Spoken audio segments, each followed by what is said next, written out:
शक्ती अवतरले, बहुत दैत्यने धाळिले, विश्वरूप प्रगटीने अर्जुन देवा बोधिले, तया नमन श्रीकृष्णराय, जो चोवीचा अधिष्ठात्री, अमोघ सिद्धिदयाच्या घरी, तो माता पुरा राज्य करी, तया नमन श्री दत्तात्रया, श्री गोपाल कृष्ण महाराज की जय, श्री दत्तात्रय महाराज की जय. अध्याय 7 आहे. 7व्या अध्यायामध्ये 16वा श्लोक आहे. 16व्या श्लोकामध्ये श्रीकृष्ण महाराज म्हणतात, अर्जुना चतुर्विधा भजन्ते माम जना सुकृती नर्जुन, आर्तो जिज्ञा सुरर्थार्थी ज्ञानीचे भर्तर्षभ. 4 प्रकारचे भक्त मला भजतात.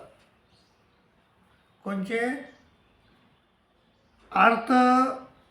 अर्थार्थी, अर्थार्थी, जिज्ञासू आणि ज्ञानी. अर्थार्थी, जिज्ञासू आणि ज्ञानी. चतुर्विधा भजन्ते माम जना सुकृती नर्जुन, अर्थो जिज्ञासू, अर्थार्थी आणि ज्ञानी असे 4 प्रकारचे भक्त मला भजतात. पण त्यातला मला कोण प्रिय आहे? ते म्हणतात महाभाऊ तेषां ज्ञानी नित्ययुक्त. त्यातला जो ज्ञानी भक्त आहे आणि जो माझ्यात नित्ययुक्त आहे, म्हणजे माझ्यामध्ये माझं चिंतन सदोदित सोडित नाही. म्हणजे जेवताना यत करोशी यदस्नाशी यज्जुहोशी ददाशी ए तपस्वी शिकवते तत्कुरुस मदर्पणम. त्याप्रमाणे श्रीकृष्ण महाराज म्हणतात की खाताना यत करोशी यदस्नाशी, जे काही करत असताना यत करोशी यदस्नाशी, जेवत असताना यज्जुहोशी, काही बी तप करत असताना यज्जुहोशी ददाशी ए तपस्वी शिकवते तत्कुरुस मदर्पणम. असं श्रीकृष्ण महाराज म्हणतात की तसा जो भक्त आहे आणि जो ज्ञानी आहे, तेषां ज्ञानी नित्ययुक्त आणि एक भक्ती विशेष येते आणि एक भक्ती करणार आहे. नाहीतर आज केली एकाची, दुसऱ्या दिवशी दुसराच, सोमवारी महादेव, मंगळवारी आई, बुधवारी दुसराच, गुरुवारी दत्तात्रय महाराज, शुक्रवारी संतोषी माता. असं नाही जमणार. एक भक्ती करावं लागेल. कारण संत तुकाराम महाराज देखील म्हणतात त्याच्या अभंगात की आपणा तो एक देव करून घ्यावा, येणे येऊ न जीवा सुख नवी, आणि येरती मायके दुःखाची जनती, नाही आधी अंत अवसानू, अविनाश करी आपले आयसे, लावी मनापेशी गोविंदाचे. असं त्यांनी संत तुकारामानं आपल्या अभंगात लिहिलं. तर त्याचप्रमाणे तर श्रीकृष्ण महाराज देखील म्हणतात तर तेशा ज्ञानी, जो ज्ञानी आहे, सर्व प्रकारचं अध्यात्माचं ज्ञान आहे त्याला, तेशा ज्ञानी नित्ययुक्त, आणि जो माझ्यामध्ये नित्ययुक्त आहे.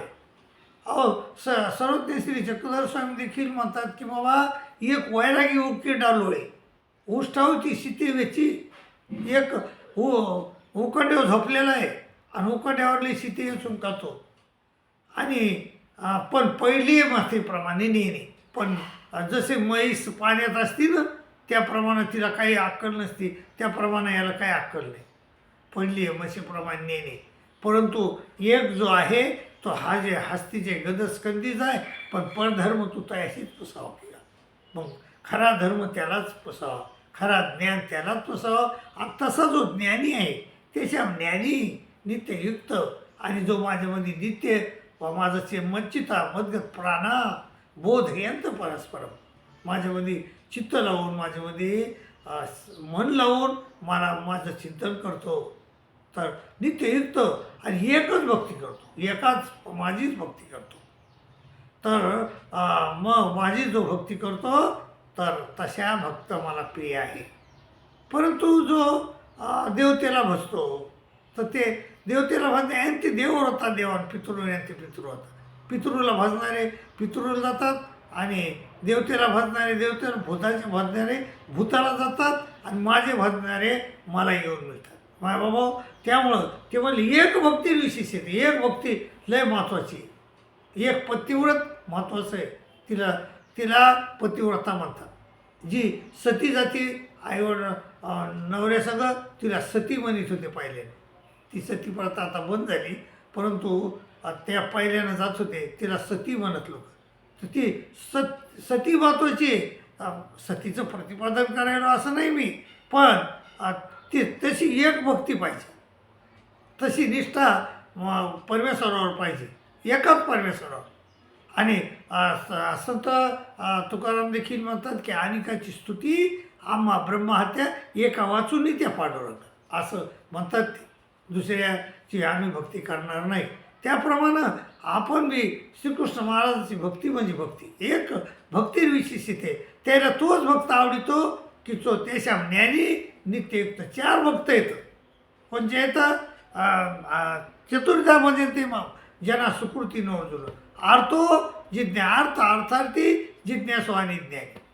त्याच्या 4ही भक्तापैकी मला कोण आवडतो? त्याच्या ज्ञानी नित्ययुक्त आणि एक भक्ती विशेष येते. प्रिय ज्ञानीनं तीर्थ महम सच मम प्रिय. तो मला प्रिय आहे आणि मी त्याला प्रिय आहे. मी त्याला प्रिय आहे म्हणून तो मला प्रिय आहे मायबाबू. आणि त्यामुळं मायबाबू आपण परमेश्वराची भक्ती ही एक निष्ठ केली पाहिजे. संत तुकाराम महाराज म्हणतात त्याप्रमाणे की आपला तो एक देव करून घ्यावा. तर आपला एकच परमेश्वर कोणचा आहे तो ठरवून घ्यायचा आणि त्याची भक्ती करायची. तर त्यानं आपला फायदा होईल. बाकी जर आपण एकाच आमदाराच्या पाठीमागं राहिलं तर आपल्याला किमान काहीतरी फायदा होईल. नाही तर आज उद्या ह्या आमदार उद्या तो आमदार असं जर त्या म्हणजे त्यानं केलं तर ते तसं कामाचं राहणार नाही. त्यामुळं तसंच त्याप्रमाणे देवाची भक्ती देखील एकच भक्ती करावी लागते. एकाच भक्ताच्या मागं राहावं लागतं आहे तर जमतं. एकाच परमेश्वराच्या मागं राहावं लागतं आहे तर जमतं आहे, नाही तर जमत नाही माय हो. त्यामुळं एक भक्ती करा, एकाच परमेश्वराची भक्ती करा आणि ज्ञानी व्हा. आणि कारण परमेश्वराला त्याच्या ज्ञानी आणि नित्ययुक्त असा भक्त आवडतो. मग ज्ञानी आणि नित्ययुक्त असलेला भक्त व्हा अशी गीताचा तुम्हाला मी संदेश देतो आणि तुमची रजा घेतो. दंडोत प्रणाम, दंडोत प्रणाम, दंडोत प्रणाम.